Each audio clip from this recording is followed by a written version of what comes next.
And this is one of my all-time favorite Radio Row guests joining us as we're brought to you by Corona and Corona Light, and that is the great Hall of Famer Mike Haynes. How are you, Mike? Great to see you again. Well, it's great to be here. Good to see you again. It's like once a year we see each other, right? For sure. It'd be better if we could see each other more often. We'll get to your son in just a second because big news just happened about an hour ago in the Haynes household. But let me minutes ago, not even an hour ago, minutes ago. This is fresh off the press. But I saw you walking around Radio Row yesterday doing a few interviews. They were hiding you in the corner. And I realized that you didn't have the Hall of Fame jacket. And I said to myself, well, he promises me each and every year the Hall of Fame jacket's for me. So it's nice to see you in your Hall of Fame jacket this year. Oh, yeah. Well, I had just gotten off the plane yesterday, so I don't want to walk through airports with it. It draws too much attention, you know. And there were a lot of football fans there yesterday. So, yeah, we were here yesterday doing a lot of preliminary work, really. You saved the big shows for today, obviously. We're your favorite show ever, right? Absolutely. One of them, for sure. One of them. Oh, now we're getting politically correct. No, we are the favorite Mike Haynes show as he comes on with us each and every year from Radio Row since I was in high school and then even through college. And that's why it's cool today that I get to be here when your son commits to go to Boston College. So how about that? You must be a proud father. Oh, I'm extremely proud of my son. You know, he had a great season this year. His team was 15-0. They were state champions in the state of California. His team was voted the best team in San Diego prep history. Wow. So yeah, they had a lot of good players on that team this year, and I think that his high school, Cathedral Catholic, is going to be good for a long time to come. Obviously has a great resource with Dad being a Hall of Famer. What advice do you give him in this process? The same advice I give to all kids is just work on being your best you. You know, don't worry about who you're playing against. It's not about them. It's about you and your ability to be your best you. And that's all I do. I just kind of say the same thing over and over again, and it starts to make sense after a while. And he's kind of gotten it, and he plays at a high level when he tries to play stress-free. I know Coach Adazio. I got a chance to cover him for his 2 years at Temple, and now it's time to be a dude at BC. When you met Coach Adazio, what stood out to you? Well, I actually liked him. The first time I met him was last year in the summer. Went up there with my son to see the campus and see what it was like and to meet some of the coaches. And I was really impressed with him. Coach Adazio had just had surgery, and so he was running around mostly on a golf cart, you know, moving around from place to place. But, you know, he's a very, very nice guy. And then a couple of weeks ago, he came out to our home and got to meet my other kids, my daughter and my wife and my son, my other son. And I still have 3 kids that he hasn't met. You know, they're adults, they're not at home anymore. But I was really impressed with him, you know, his knowledge of the game, things that are important to him, how he really is, you know, promising to look after my son. And I really need that. You know, it's a long ways from San Diego to Boston. Things don't go right. You just can't come running home every day, you know. So I want to make sure he's in good hands, and I want to make sure that Coach Adazio is going to be there, you know. Because last year, if you remember, they had a 6-6 season, but they started off. I was wondering if they were going to even get a bowl invite, but they did. And so when he came out, I was concerned. And we talked about it. He goes, oh no, he's going to be there. He's got a good class of guys coming up, and this class is coming in right now. My son's class is a real good class. They're going to be good for a while. So as you know, the ACC is not an easy conference to excel in. No doubt about that. As Mike Haynes joins us right now on Radio Row, the Pro Football Hall of Famer. Let's get to this game this Sunday. And I know who you're rooting for, being a former Patriot and being close with the Kraft family after all these years. Julio Jones, though, on the other side, one of the best wide receivers in the league. If you were playing in this game Sunday, how would you defend Julio Jones? Well, I would look at a ton of film. You know, I'd grab film from the whole season. You got 2 weeks to prepare for this game.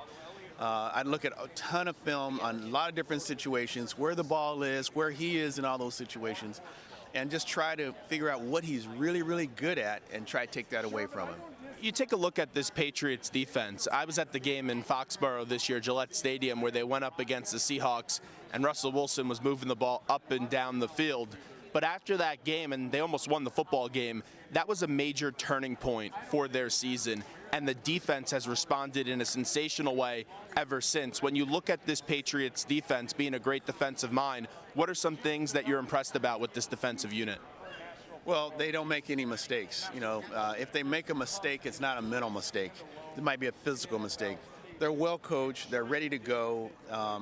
They have the right amount of energy.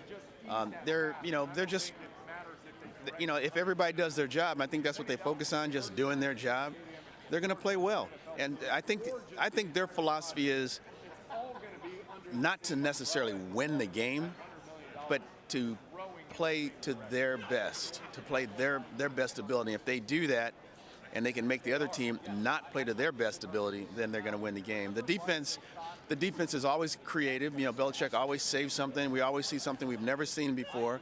Like when you asked me about Julio Jones, you know that he's doing that too.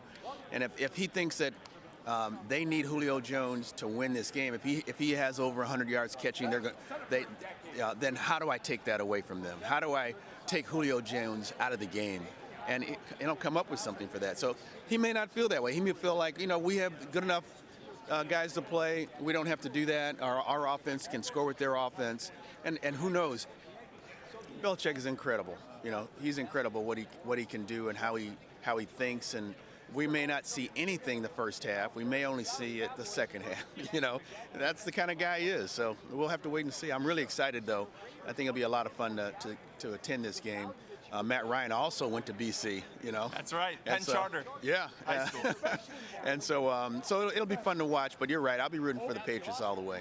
With Coach Belichick, and you played for Coach Tom Flores, who to me should be a Hall of Famer, and we've had this conversation before over the years, but you look at Bill Belichick, arguably the greatest coach, not only in NFL history, but all of sports with this preparation. What do you think it would be like to play for a coach like that? I think it'd be great because I think I learned a lot about winning. I think I learned a lot about preparation, and I think a lot about camaraderie. When I watched these Bill Belichick teams in the beginning, they had great receivers, great running backs, that he would trade for, like say a Randy Moss, and then he realizes, you know what? I don't know that I really need someone with that great ability. I don't know that I need a guy like a Julio Jones on my team to win. I just need a guy that can catch these balls when we throw them. Over here, over there. Doesn't have to make great catches. Doesn't have to be a great super athlete or whatever. And I think that's kind of changing the game. So he knows what he's looking for, and they find these diamonds in the rough. These guys from smaller schools or the guys who are backup players, didn't get to play much. They put in the time. They do the little bit extra that makes them a great team, and it shows. Chris Hogan is one of those stories. Played at Monmouth for 1 season, was a lacrosse player at Penn State for 3 seasons, and then 2 weeks ago, 180 yards and 2 touchdowns in the AFC Championship.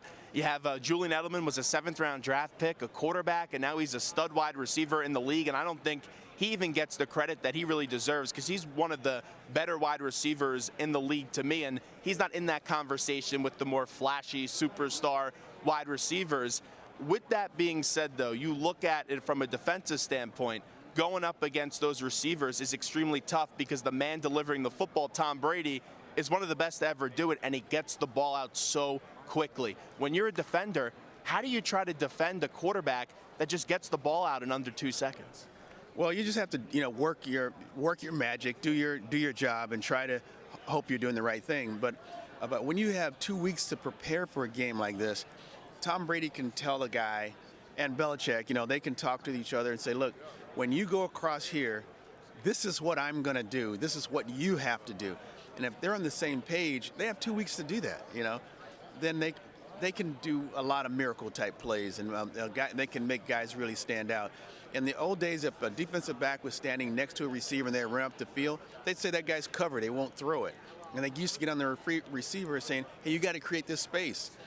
Now they don't have to create the space. They throw the ball to the open spot. If the defensive back is on the left, they throw the ball over to the right. If the wide receiver might have to dive for it, make a great catch to make the catch, but they are going to throw the ball, and that receiver is going to have a chance to make a play.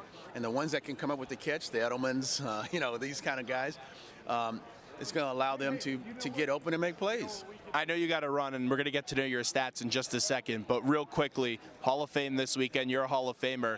In our market, everyone's hoping that Brian Dawkins gets in the Hall of Fame. Just how about a thought on B-Dawk?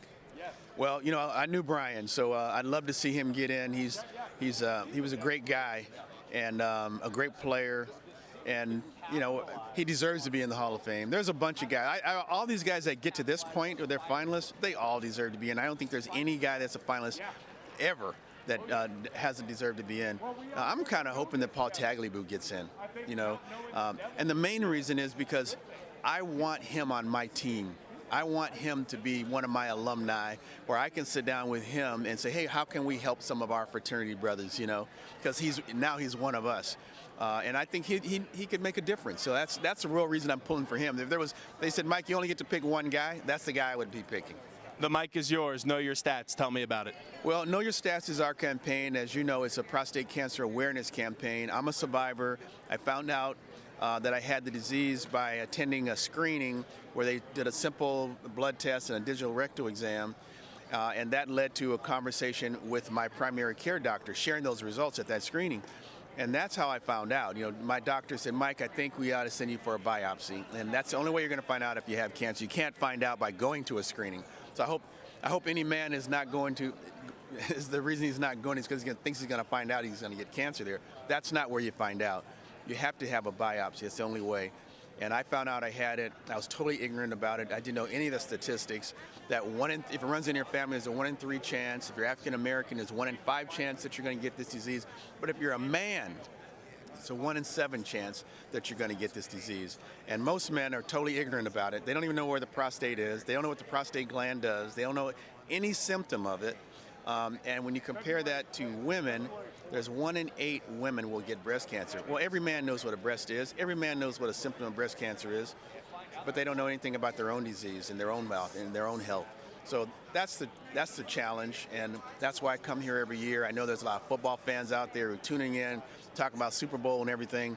I just want them to, you know, maybe one of these guys, they would get through, the message would get through, and they would go talk to their doctor about it, or their mom, or find out if it runs in their family.